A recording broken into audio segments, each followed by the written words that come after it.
They called it the Great Purification. 743 civilizations, representing over 2 trillion beings across the galaxy, had voted unanimously on a single resolution: humanity must be severed from galactic society forever. The charges were extensive: reckless expansion, unpredictable aggression, dangerous technological experimentation. But the real reason whispered in the shadow chambers of the Galactic Council was simpler and more terrifying: humans were evolving too fast. In the mere 3 centuries since first contact, they had gone from primitive radio signals to quantum manipulation, from struggling with basic spaceflight to reverse engineering technologies that had taken other species millennia to develop. The Zephyrian ambassador had put it best during the final debate: we are not voting to exile a species. We are voting to contain a plague before it consumes us all. The exile field would be absolute.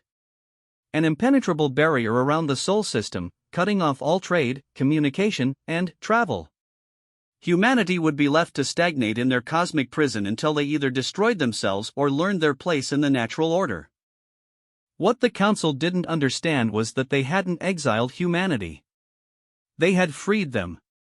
Because sometimes, the greatest gift you can give a species known for thriving under pressure is absolute isolation, and a really good reason to prove everyone wrong.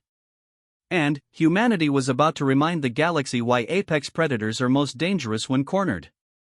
Admiral Sarah Chen stood on the observation deck of humanity's Pride, watching the last alien vessel disappear beyond the shimmering barrier that now imprisoned her species. The exile field stretched invisible but absolute around the Sol system, a technological marvel that made faster-than-light travel impossible and blocked all subspace communications. 3 hours ago, she had been negotiating trade agreements with the Andromedan Collective. Now she was humanity's highest-ranking officer on the wrong side of galactic civilization. "Status report," she ordered, her voice carrying the weight of sudden responsibility. Commander Rodriguez's tablet glowed as he scrolled through incoming data. All human vessels outside the barrier have been seized or destroyed. The aliens didn't waste time. Earth's colonies in the Proxima and Wolf systems are cut off completely. We're getting fragmentary reports from long-range sensors, but nothing direct. Chen nodded grimly. She had expected this efficiency.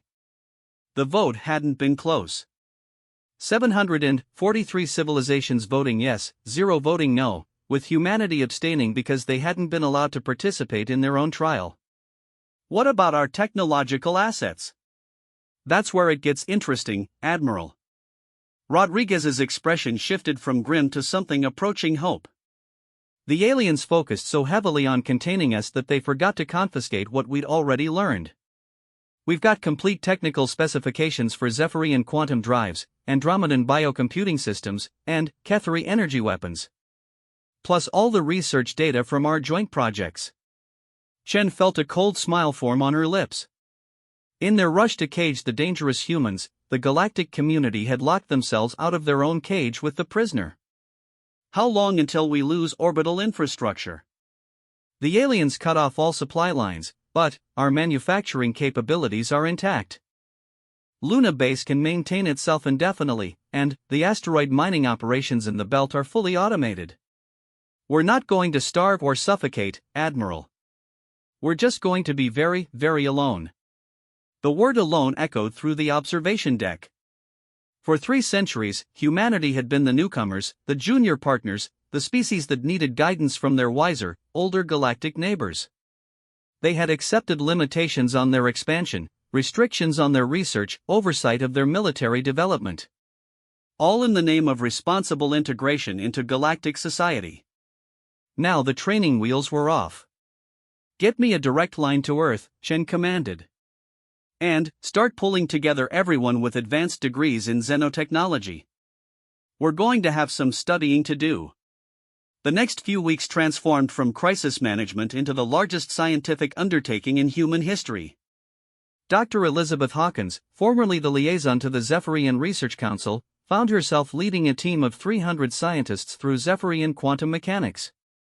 The aliens had shared the basics, but never the underlying principles that made their faster-than-light travel possible. Without alien oversight, the humans dove deep.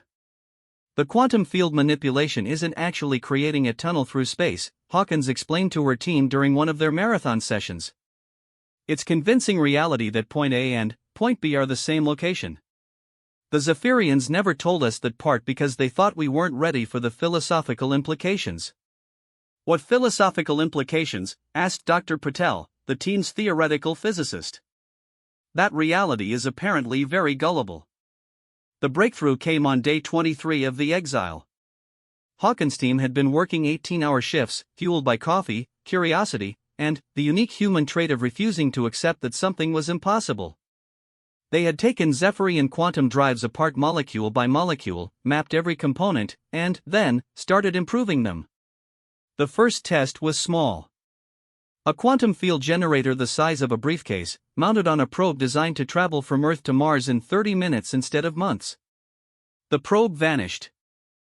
It reappeared at Mars 17 minutes later, carrying sensor data that made the entire project team go very quiet. Run it again, Hawkins ordered. Different destination. Jupiter this time. The second probe made the trip to Jupiter in 25 minutes. The third reached Pluto in 38.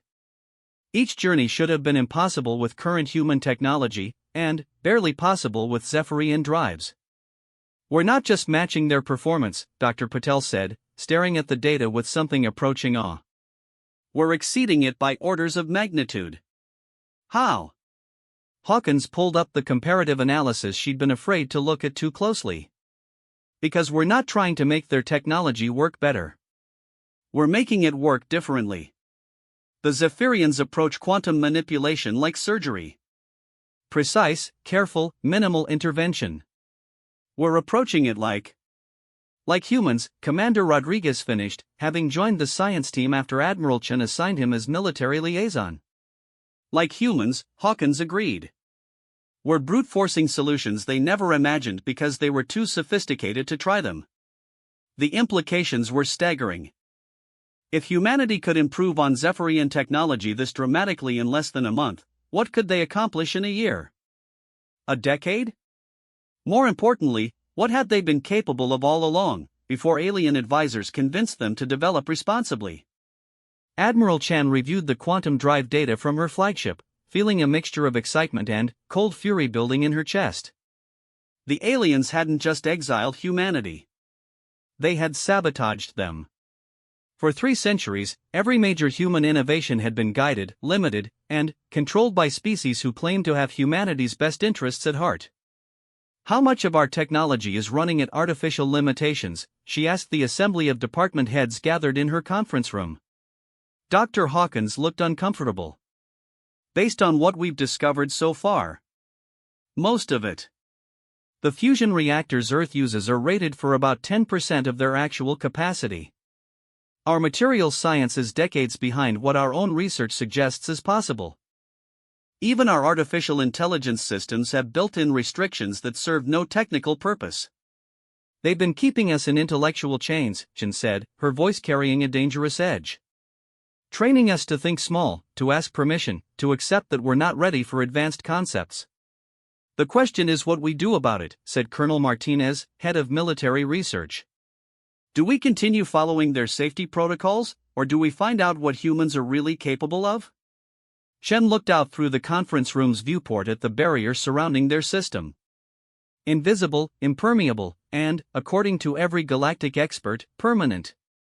The aliens had built a prison designed to hold humanity forever. They had no idea what they'd actually built. Gentlemen, ladies, Admiral Chen said, her voice taking on the tone that had made her the youngest admiral in human history, I think it's time we stopped asking permission and started taking names. The galactic community wanted to see what isolated humans would do with advanced technology and unlimited time. She smiled, and several people in the room took an unconscious step backward. Let's show them. The research accelerated beyond anything humanity had previously achieved. Without alien oversight, without safety protocols designed for species that had never learned to be comfortable with controlled explosions, and, without the crushing weight of galactic expectations, human innovation exploded. Dr. Kim's cybernetics team discovered that Andromedan biocomputing could be enhanced with human neural patterns, creating hybrid organic digital interfaces that were faster and more intuitive than anything either species had developed alone. Colonel Martinez's weapons research team found that Ketheri energy manipulation principles could be scaled beyond anything the Ketheri had imagined, producing focused energy systems that could cut through materials the Ketheri considered indestructible. Most importantly, Dr. Vasquez's engineering team realized that human manufacturing techniques could be applied to alien nanotechnology, creating self-replicating construction systems that could build complex machines from raw materials in hours instead of months. The aliens had given humanity the tools of galactic civilization, then locked them away to prevent misuse. They hadn't prevented misuse. They had prevented competition. Now, for the first time in 3 centuries, humanity was competing only with itself. And humans had always been at their most dangerous when they had something to prove. 2 years into the exile, humanity had transformed itself so completely that Admiral Chen barely recognized her own species. The Sol system buzzed with activity that would have seemed impossible under the old restrictions.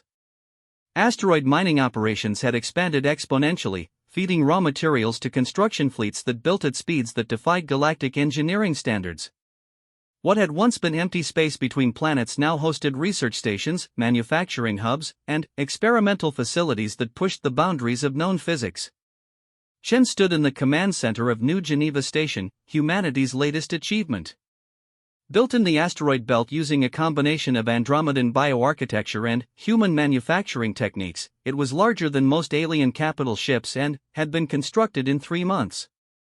Status report on Project Breakthrough, she requested from Dr. Hawkins, who had become humanity's de facto chief scientist. "We're ready for the first test," Hawkins replied, though her expression carried the weight of someone about to attempt the impossible. "The enhanced quantum drives are operational. Power systems are stable. And the navigation computer has calculated a route that should take us outside the exile field." Should being the operative term. The exile barrier was theoretically impermeable, designed by the combined technical expertise of 700 civilizations to be absolutely escape-proof. Humanity had spent 18 months studying its structure, analyzing its weaknesses, and developing technology specifically designed to circumvent it. "How confident are you in the calculations?" Chen asked. "Mathematically, it should work. The barrier operates on quantum exclusion principles that the Zephyrians designed. But our modifications to their drive technology operate on principles they never imagined. We're not trying to break through the barrier or tunnel under it. We're planning to convince reality that we're already on the other side of it." Chen nodded. It was the kind of solution that would have horrified their former alien advisors. Elegant technologies used for brute force applications, safety protocols abandoned in favor of rapid innovation, and a willingness to attempt things that might fail catastrophically. In other words, it was perfectly human. "What's our worst-case scenario?" Dr. Vasquez, the engineering lead, looked up from his calculations. The ship could be shredded across multiple dimensions, crushed into a quantum singularity, or scattered across several light-years of space as constituent atoms. And, best case? We end up in Proxima Centauri with the most advanced faster-than-light drive in galactic history and a message for the aliens who thought they could cage us. Chen smiled grimly. "Those are acceptable odds. Proceed with the test." The test ship was modest by current human standards. Only 300 meters long, crewed by volunteers who understood they were attempting something unprecedented. Captain Maria Santos had been selected not just for her piloting skills, but for her willingness to attempt maneuvers that would have been court-martial offenses under the old system. "Quantum drives online," Santos reported from the ship's bridge. "All systems nominal. Ready to make galactic history. Or become galactic debris," her navigator added cheerfully. "Either way, it'll be exciting." Chen watched from New Geneva's command center as the test ship positioned itself at the edge of the exile field. Sensors showed the barrier as a wall of energy that extended in all directions around the Sol system, impermeable to matter, energy, and information. "Initiating quantum field manipulation," Santos reported. "Reality is about to get very confused." The ship shimmered, its outline becoming indistinct as the enhanced quantum drives convinced local spacetime that distance was a suggestion rather than a rule. For a moment, it existed in two places simultaneously, both at the barrier's edge and, somehow, beyond it. Then, it was gone. The command center fell silent.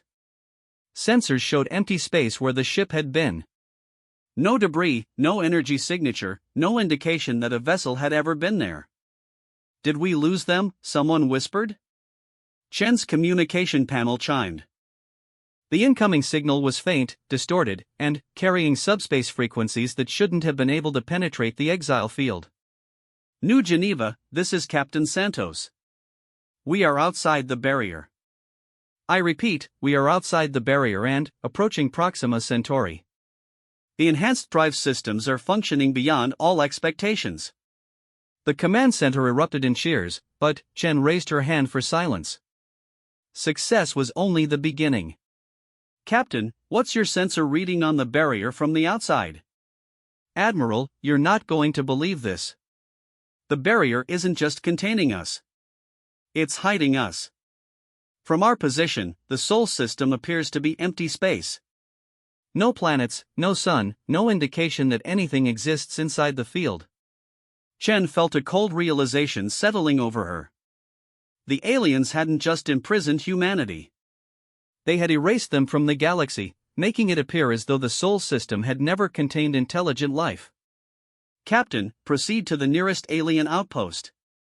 Find out what story they're telling about our disappearance. But maintain stealth protocols. I don't want them to know we've escaped until we're ready. 3 days later, Captain Santos transmitted her findings from a concealed position near a Zephyrian research station. What she had discovered changed everything. Admiral, the official story is that humanity destroyed itself shortly after exile. Massive civil war, followed by nuclear devastation, followed by the complete extinction of the species. The Sol system has been declared a dead zone, off-limits to all galactic traffic.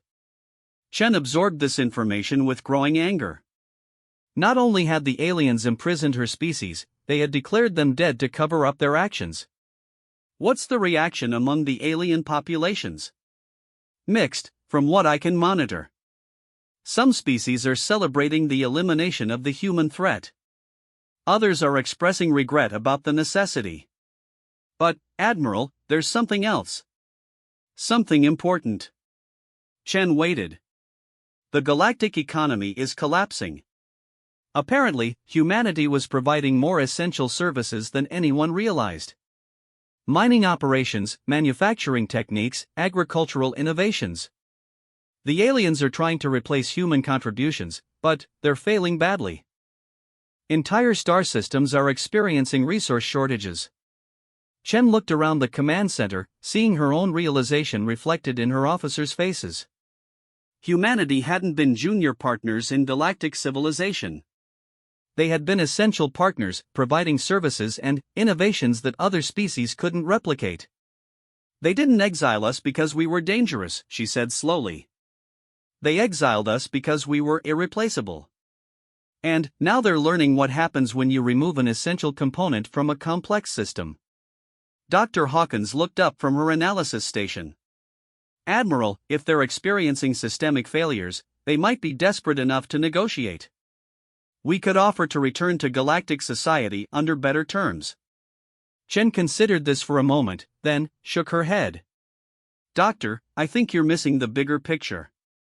They lied to the entire galaxy about our extinction. They've declared the Sol system dead space. And they're currently failing to replace services we provided. She pulled up a holographic display showing the current state of human technology.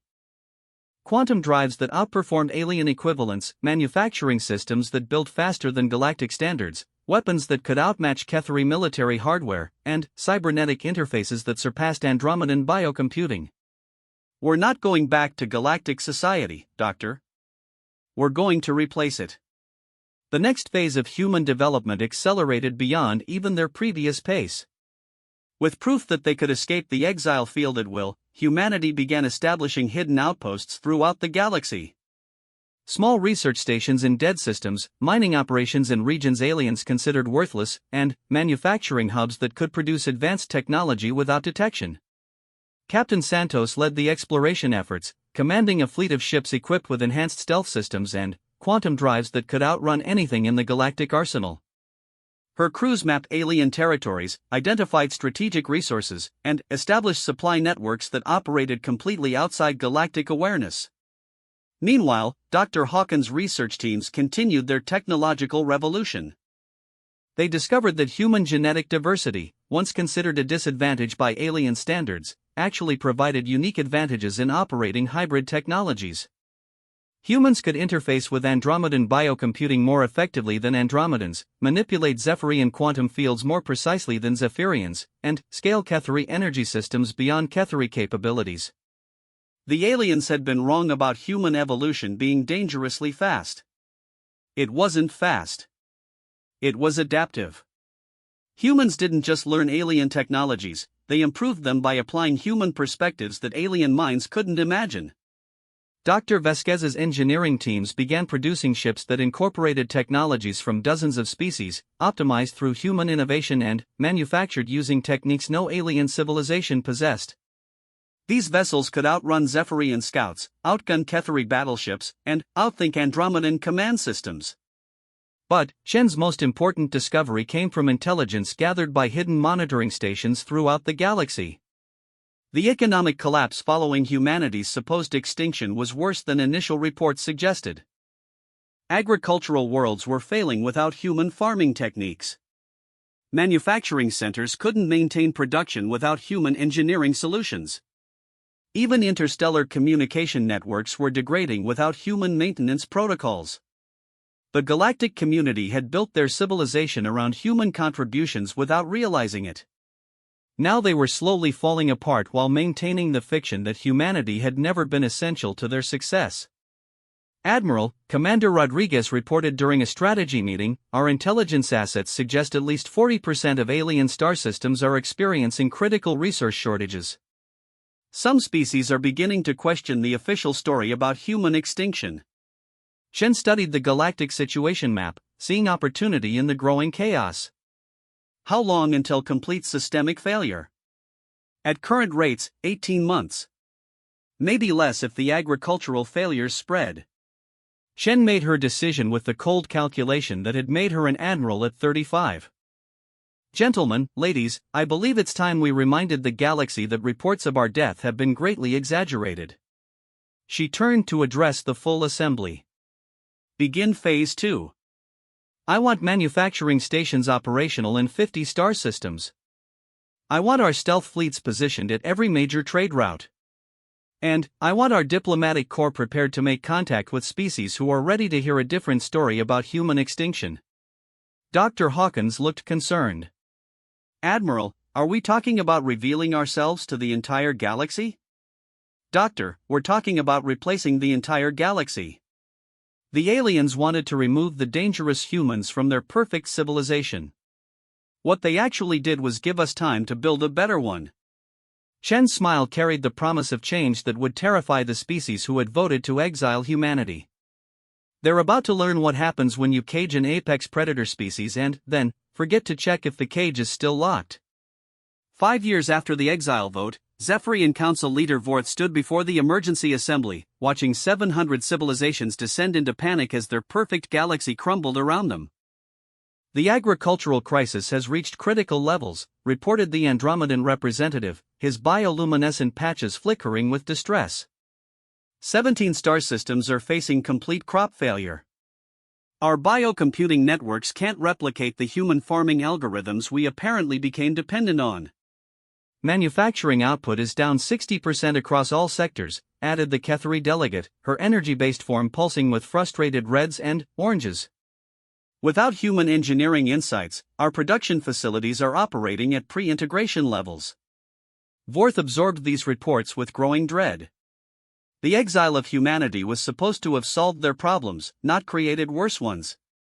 Humans had been dangerous, unpredictable, evolving too rapidly to be safely integrated into galactic society. Their exile had been a necessary protection for all civilized species. So why was civilization collapsing without them? Esteemed representatives, Vorth announced, we must acknowledge that humanity provided more essential services than our initial assessments indicated. However, we are resourceful species. We can adapt to temporary shortages while we develop replacement systems. Temporary? The Andromedan representatives' patches shifted to angry purple. Council leader, this is the 5th year of temporary shortages. Our people are beginning to ask uncomfortable questions about human extinction. Such as why we're experiencing unprecedented system failures immediately after the removal of a species we claimed contributed nothing essential to our civilization. Before Vorth could respond, the Assembly's emergency alert system activated. A priority communication was incoming from the Outer Rim territories, carrying the highest urgency codes. Council leader, the transmission began. This is Admiral Kess of the Zephyrian Deep Space Patrol. We have encountered something impossible. The transmission quality was poor, filled with static and distortions that suggested the sender was under severe stress. Define impossible, Admiral, Vorth responded.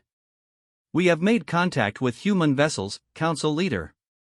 Living humans, operating ships that outclass our most advanced technology.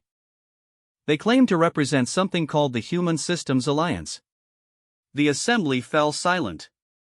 700 representatives from across the galaxy stared at the communication console as though it had just announced the dead were returning to life. Admiral, that's impossible, Vorth said carefully. Humanity was confirmed extinct 5 years ago. Complete societal collapse followed by nuclear devastation. Council leader, I'm transmitting sensor data now. These vessels are definitely human in origin, but their technology is beyond anything we've encountered. Their quantum drives are functioning at efficiency levels our scientists said were impossible. Their energy signatures suggest weapons systems that could outgun our entire patrol fleet. Vorth studied the incoming data with growing horror. The sensor readings showed ships that incorporated Zephyrian quantum technology, Andromedan biocomputing, Ketheri energy systems, and engineering principles that didn't match any known galactic civilization. How many ships, Admiral? 17 vessels in this flotilla alone, Council leader. But our long-range sensors are detecting similar formations throughout the sector. Council leader, we estimate at least 300 human ships operating in previously empty space. 300 ships. Humanity had possessed fewer than 50 interstellar vessels at the time of their exile. Either they had achieved impossible industrial growth, or... Admiral, what is the human fleet's current disposition? They're requesting formal negotiations, Council leader. They want to discuss what they call the new galactic order. They've also transmitted a message for the full Council. Put it through. The main display activated, showing a human woman in a crisp military uniform standing on what appeared to be the bridge of an advanced starship. Admiral Sarah Chen looked directly into the camera with the expression of someone who had spent 5 years preparing for this moment. Esteemed representatives of the Galactic Council, Chen began, her voice carrying across the assembly with perfect clarity, I am Admiral Chen of the Human Systems Alliance. I understand you were told we were extinct.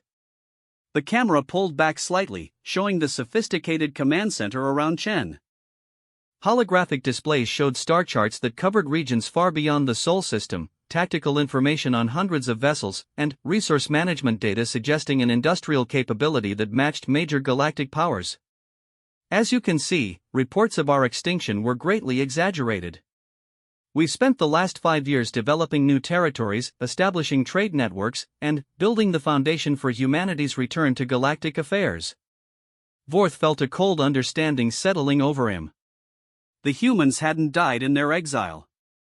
They had evolved. Your exile was intended to contain a dangerous species until you learned responsible behavior, Chen continued.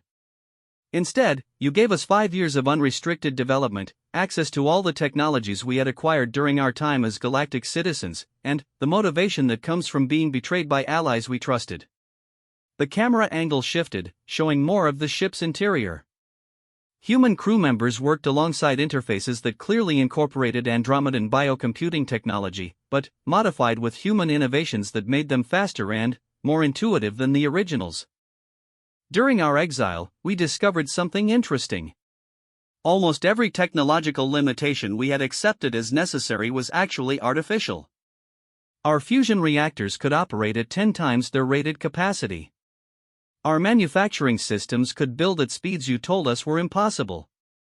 Our cybernetic interfaces could achieve integration levels you claimed were dangerous. Chen smiled, and several representatives unconsciously leaned away from their viewing screens. It turns out that when you remove the safety restrictions designed for species that fear their own technology, humans can accomplish remarkable things. The display shifted, showing images of human settlements throughout the galaxy. Mining operations in dead systems that aliens had declared worthless, but which human technology had made profitable. Manufacturing hubs that produced goods at unprecedented rates. Research facilities that pushed the boundaries of known science. We've established operations in over 200 star systems. Our industrial capacity now exceeds that of any single galactic power. Our technological development has advanced beyond anything achieved during our time as supervised junior partners. Vorth realized with growing dread where this presentation was leading. We're prepared to rejoin galactic society, Chen announced. Under new terms. What terms? Vorth asked, though he suspected he didn't want to know the answer. Humanity will provide essential services to restore galactic stability. Agricultural support, manufacturing capability, technological innovation, resource extraction. All the services that apparently became indispensable during our previous integration. Chen paused, letting the weight of humanity's leverage settle over the assembly. In exchange, we require full recognition as a major galactic power, with representation proportional to our economic contribution. We want unrestricted access to all galactic territories for trade and exploration. And we want formal acknowledgement that the exile vote was an illegal action taken without proper justification. The Andromedan representative's bioluminescence shifted to distressed orange. Those terms would give humanity disproportionate influence in galactic affairs. Representative, our analysis suggests humanity currently provides approximately 40% of essential services in galactic civilization. Our terms reflect our actual contribution, not the junior partner status you preferred when you thought we were safely contained. Chen's expression hardened slightly. Of course, you're free to refuse our offer. We've spent 5 years building an independent civilization that doesn't require galactic cooperation. We can continue expanding our operations while your systems continue failing. She gestured to someone off camera, and the display shifted to show economic analysis data that made several representatives gasp in recognition. Our projections suggest complete galactic economic collapse within 18 months if current trends continue. Alternatively, accepting our terms would restore stability within 6 months and provide a foundation for unprecedented growth. Vorth studied the analysis with sick fascination. The humans had not only survived their exile, they had positioned themselves to become the dominant power in galactic civilization. Admiral Chen, he said carefully, your terms amount to a complete restructuring of galactic governance. Council leader, your exile vote amounted to attempted genocide. We consider our terms generous under the circumstances. The assembly erupted in heated discussions as representatives realized the full implications of their situation. Humanity held all the advantages. They possessed the technology needed to restore galactic stability, the industrial capacity to support interstellar civilization, and the military capability to enforce their terms if necessary. But, more than that, they had gained something that terrified the older galactic powers: they had learned to operate without supervision. For 5 years, humans had developed technology, explored territories, and solved problems without seeking permission or guidance from alien advisors. They had become truly independent.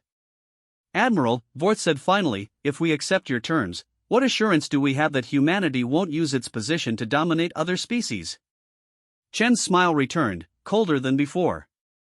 Council leader, you had 3 centuries to study human behavior before voting to exile us. You decided we were too dangerous to be trusted with equality in galactic society. That decision led directly to this moment. She gestured again, and the display showed human fleets positioned throughout the galaxy, their locations chosen to monitor every major trade route and communication hub. You taught us that the only safety comes from strength, and the only freedom comes from independence.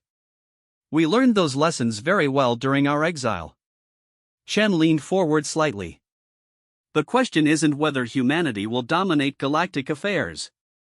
We already do. The question is whether you want us to do it as partners or as conquerors. The transmission ended, leaving the assembly in stunned silence. Vorth looked around the chamber at 700 civilizations who had voted unanimously to exile humanity as a dangerous threat to galactic stability. They had been right about the danger, but wrong about the solution. By trying to contain humanity, they had created something far more dangerous than anything they had feared, a human civilization that had grown beyond the need for galactic approval, developed beyond alien comprehension, and positioned itself to reshape the galaxy according to human standards. The exile vote had passed with unanimous approval. The consequences were about to reshape the galaxy forever. And, somewhere in the back of his mind, Vorth couldn't escape the growing suspicion that humanity had been planning this outcome from the moment their exile began. The dangerous species that had been too unpredictable to be safely integrated had spent 5 years becoming powerful enough to remake integration on their own terms. As emergency sessions began to debate humanity's ultimatum, one thing was clear: the galaxy would never again make the mistake of underestimating human adaptability. They just hoped they would survive learning that lesson.